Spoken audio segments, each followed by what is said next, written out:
آج انشاءاللہ تعالی ہم سورۃ الانفال کی آیت نمبر 66 اور 67 پڑھتے ہیں اور ان آیات کو سمجھنے کی کوشش کرتے ہیں۔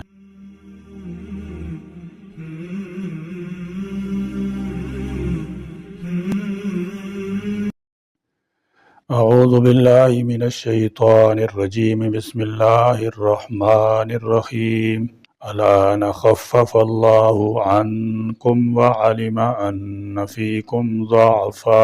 فإن يكن منكم مئة صابرة يغلبوا مئتين وإن يكن منكم ألف يغلبوا ألفين بإذن الله والله مع الصابرين۔ ما كان لنبي أن يكون له أسرى حتى يثخن في الأرض تريدون عرض الدنيا واللہ یرید الآخرہ واللہ عزیز حکیم۔ الآن اب خفف اللہ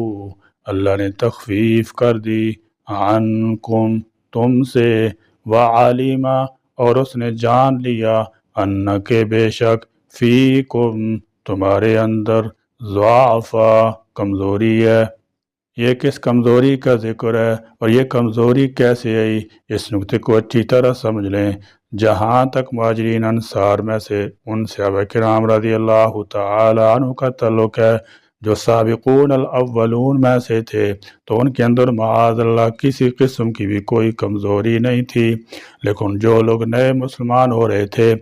ان کی تربیت ابھی اس انداز میں نہیں ہو پائی تھی جیسے پرانے لوگوں کی ہوئی تھی، ان کے دلوں میں بھی ایمان پوری طرح راسخ نہیں ہوا تھا، اور مسلمانوں کی مجموعی تعداد میں سے نئے لوگوں تناسب روز بروز بڑھ رہا تھا۔ مثلا اگر پہلے 1000 لوگوں میں 50 یا 100 نئے لوگ ہوں تو اب ان کی تعداد خاصی زیادہ ہوتی جا رہی تھی، لہذا اس کے اعتبار سے مسلمانوں کی صفوں میں پہلے کی نسبت اب کمزوری آ گئی تھی، لیکن اس کا مطلب یہ بھی نہیں کہ اب پہلا حکم منسوخ یا ساقط العمل ہو گیا ہے، بلکہ اس کا یہ مطلب ہے کہ جب ان نو مسلموں کی پوری طرح تربیت ہو جائے اور ان کی ایمانی قوت پوری طرح پختہ ہو جائے تو پھر سابقہ حکم ہی نافذ العمل ہوگا۔ چنانچہ دور نبی کے آخری جنگوں میں عملاً ایسا ہوا بھی تھا، ایک جنگ میں 1000 مسلمانوں نے 80,000 کافروں کا مقابلہ کیا، اور جنگ موتا کے موقع پر 3000 مسلمان 1,00,000 کافروں کے مقابلہ میں ڈٹے رہے، اور یہ نسبت 1 اور 10 کی نسبت سے بھی زیادہ بنتی ہے۔ پھر خلفائے راشدین رضی اللہ تعالی عنہم کے زمانہ میں بھی ایسی بہت سی مثالیں مل جاتی ہیں۔ البتہ اس تخفیف والی ایسے علماء نے یہ مسئلہ مستنبط کیا ہے کہ اگر کافروں کی تعداد دگنی یا اس سے کم ہو تو اس صورت میں جنگ سے فرار حرام ہے، ویسی مسلمانوں کا تخفیف والی آیت پر ہی انحصار کر لینا ان میں صبر اور برداشت کی کمی کے باعث بن جاتا ہے۔ فَإِن لہذا اگر یکن ہوں گے منکم تم میں سے، مئتن 100، صابرتن صبر کرنے والے، یغلبو تو وہ غالب آئیں گے، مئتین 200 پر، وَإِن اور اگر یکن ہوں گے منکم تم میں سے، الفن 1000، یغلبو تو وہ غالب آ جائیں گے، الفین 2000 پر۔ انسان کی فطرت یہ ہے کہ وہ جس چیز کو دیکھتا ہے اس سے متاثر ہوئے بغیر نہیں رہتا، اس لیے مادی طاقت کا درجہ تفاوت ہے کہ ایک طرف ایک آدمی کھڑا ہے اور دوسری طرف 100، یقیناً انسان کے لیے حوصلہ شکن ثابت ہوتا ہے۔ اس نفسیاتی کمزوری کے پیش نظر اللہ تعالیٰ نے حکم میں آسانی پیدا فرما دی کہ کم سے کم اگر مسلمانوں اور کافروں کا مقابلہ 100 اور 200 کا ہو تو مسلمانوں پر واجب ہے کہ وہ مقابلہ پر جمع رہیں اور تعداد کی کمی کو خاطر میں نہ لائیں۔ اگر صبر و ثبات قدمی ہو تو انہیں اپنے دشمنوں پر غلبہ حاصل ہوگا، کیونکہ اللہ تعالیٰ صبر و استقامت اختیار کرنے والوں کے ساتھ ہیں، اور اللہ جس کے ساتھ ہوں وہی غالبہ کر رہے گا، بِإِذْنِ اللَّهِ اللہ کے حکم سے، واللہ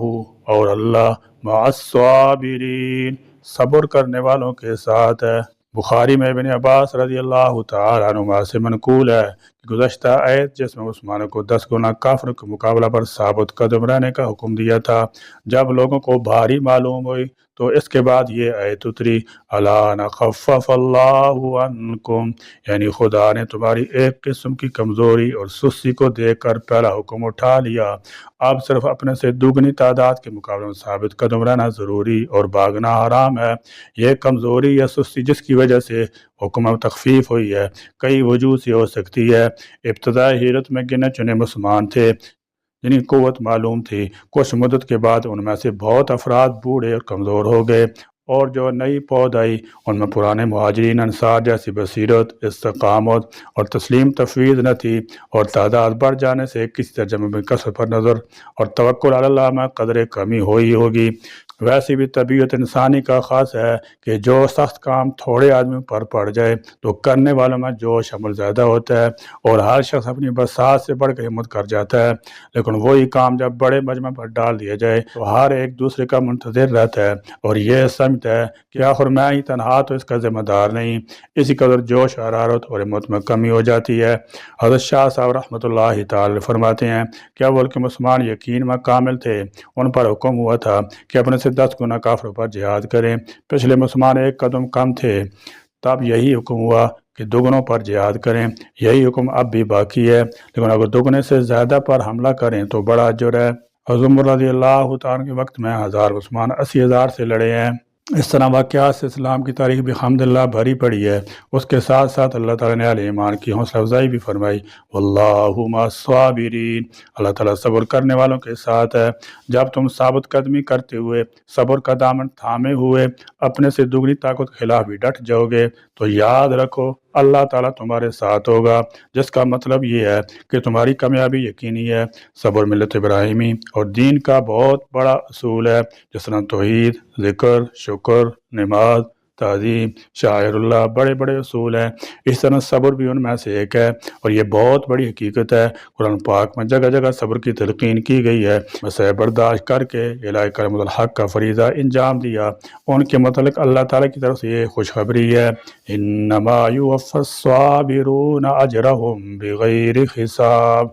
کہ وہ صبر کرنے والوں کے بے حساب اجر عطا فرمائے گا۔ ما نہیں کانا ہے لائق لنبی، کسی نبی کے ان یکون یہ کہ ہوں لہو اس کے پاس اسرا قیدی اور وہ انہیں قتل نہ کرے گے، حتیٰ یہاں تک کہ یثخنا وہ خوب خون ریزی کر لے، فی الارض زمین میں، تریدون تم ارادہ کرتے ہو عرض الدنیا سامان دنیا کا، فرمایا تریدون عرض الدنیا، یہ فدی کی طرف اشارہ ہے۔ اب نہ تو رسول اللہ صلی اللہ تعالی وسلم کی یہ نیت ہو سکتی تھی معاذ اللہ، اور نہ ہی حضرت ابوبکر رضی اللہ تعالی کی، لیکن اللہ تعالیٰ کا معاملہ ایسا ہے کہ اس کے ہاں جب اپنے مقرب بندوں کی گرفت ہوتی ہے تو الفاظ بظاہر بہت سخت استعمال کی جاتی ہیں، چنانچہ ان الفاظ میں بھی ایک طرح کی سختی موجود ہے، لیکن ظاہر ہے کہ یہ بات نہ حضور اکرم صلی اللہ تعالی وسلم کے لیے ہے اور نہ حضرت ابوبکر رضی اللہ تعالی کے لیے، بالآخر کثرت رائے کی بنیاد پر یہ فیصلہ فدیہ لینے کا حق میں ہو گیا، چنانچہ یہ فیصلہ منشأ ایزدی سے مطابقت نہیں رکھتا تھا، اس لیے ان آیات میں اللہ تعالیٰ کی طرف سے عتاب نازل ہوا ہے، ارشاد ہوتا ہے ما کان لنبی ان یکون لہ اسرا، نبی کے لیے یہ مناسب نہیں ہے کہ اس کے قیدی ہوں، حتی یثخن فی الارض، یہاں تک کہ وہ زمین میں خون ریزی کرے۔ اسخان کا معنی قوت کے ساتھ خون ریزی کرنا ہوتا ہے، اور مطلب یہی ہے کہ کفار قیدی بنانے کی بجائے ان کو قتل کر دینا بہتر تھا۔ ان آیات کے نزول پر خود حضور اکرم صلی اللہ تعالی وسلم، حضرت ابوبکر رضی اللہ تعالیٰ عنہ اور دوسرے صحابہ بھی پریشان ہوئے کہ انہوں نے غیر بہتر صورت اختیار کی ہے، تاہم ایسے ہونا چونکہ اللہ کی حکم میں پہلے لکھا جا چکا تھا، اس لیے اللہ تعالیٰ نے اس لغزش سے درگزر فرما دیا۔ واللہ اور اللہ یرید ارادہ کرتا ہے الآخرت آخرت کا، واللہ اور اللہ عزیز نہایت غالب، حکیم خوب حکمت والا ہے۔ غزوہ بدر مسلمانوں اور مشرکین کے درمیان پہلی باضابطہ جنگ تھی جس میں اللہ تعالیٰ نے مسلمانوں کو ایسی فتح عطا فرمائی جو ظاہری حالات کے بالکل برعکس تھی۔ اس جنگ میں بڑے بڑے سرداران قریش مارے گئے اور مارے جانے والے کی تعداد 70 تھی، اس طرح 70 افراد قید کیے گئے، ان میں بھی کئی معزز رؤساء تھے، باقی حضرات بھاگ نکلے۔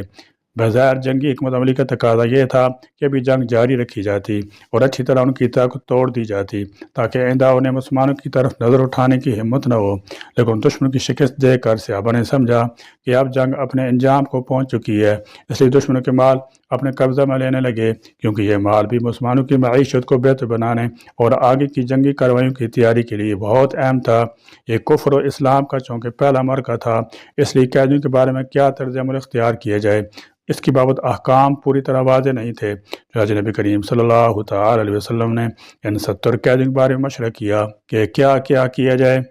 ان کو قتل کر دیا جائے یا فدیہ لے کر چھوڑ دیا جائے۔ جواز کیا تک دونوں ہی باتوں کی گنجائش تھی، اس لیے دونوں ہی باتیں زیر غور آئیں، لیکن بعض دفعہ جواز قتل سے نظر حالات و ظروف کے اعتبار سے زیادہ بہتر صورت اختیار کرنے کی ضرورت ہوتی ہے۔ یہاں بھی ضرورت زیادہ بہتر صورت اختیار کرنے کی تھی، لیکن جواز کو سامنے رکھتے ہوئے کام تر صورت اختیار کر لی گئی، جس پر اللہ تعالیٰ کی طرف سے عذاب نازل ہوا۔ جب یہ 70 قیدی لائے گئے تو آپ صلی اللہ تعالی وسلم نے اپنے رفقا سے مشورہ کیا۔ ان قیدیوں میں رسول اللہ صلی اللہ تعالی وسلم چچا حضرت عباس، حضرت علی کے بھائی عقیل اور مختلف مہاجرین کے قریبی اعزاء موجود تھے۔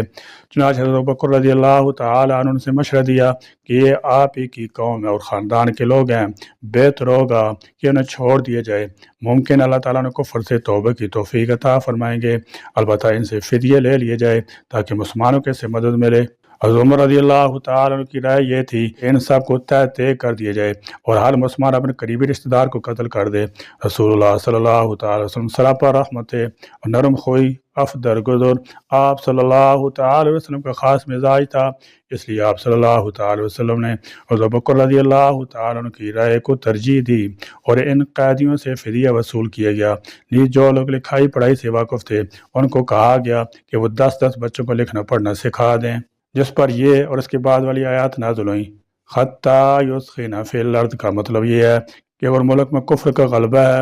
جیسے کہ اس وقت عرب میں کفر کا غلبہ تھا، تو کافر خون ریزی کر کے کفر کی قوت کو توڑنا ضروری ہے۔ اس نقطے کو نظر انداز کر کے آپ نے جو فدیہ قبول کیا ہے، گویا زیادہ بہتر صورت کو چھوڑ کر کم تر صورت کو اختیار کی ہے۔ بعد میں جب کفر کا غلبہ ختم ہو گیا تو قیدیوں کے بارے میں امام وقت کو اختیار دے دیا گیا تھا کہ وہ چاہے تو قتل کر دے، چاہے تو فدیہ لے کر چھوڑ دے، یا مسلمان قیدیوں کے ساتھ تبادلہ کر لے، اور چاہے تو ان کو غلام بنا لے،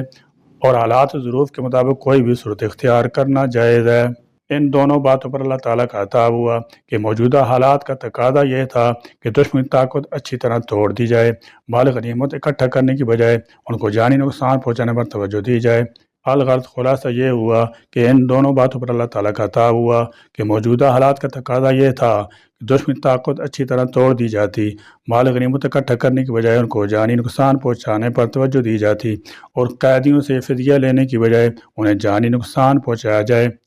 تاکہ پھر کبھی وہ سر نہ اٹھا سکیں، مگر تم لوگوں نے اس مسئلے کو پیش نظر نہیں رکھا۔ یا اللہ کریم، صابرین کے ساتھ آپ کی معیت اور امداد اس کا وعدہ ہے جو ہمیشہ پورا ہوا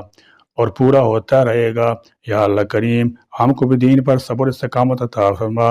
اور اپنے حکم سے ہم کو اپنے دشمن پر غلبہ عطا فرما۔ یا اللہ کریم، ہمیں قرآن کا فہم عطا فرما، قرآن کی سمجھ عطا فرما۔ یا اللہ کریم، ہمیں قرآن سنت پر عمل کی توفیق عطا فرما۔ آمین۔ وآخر دعوانا الحمد للہ رب العالمین۔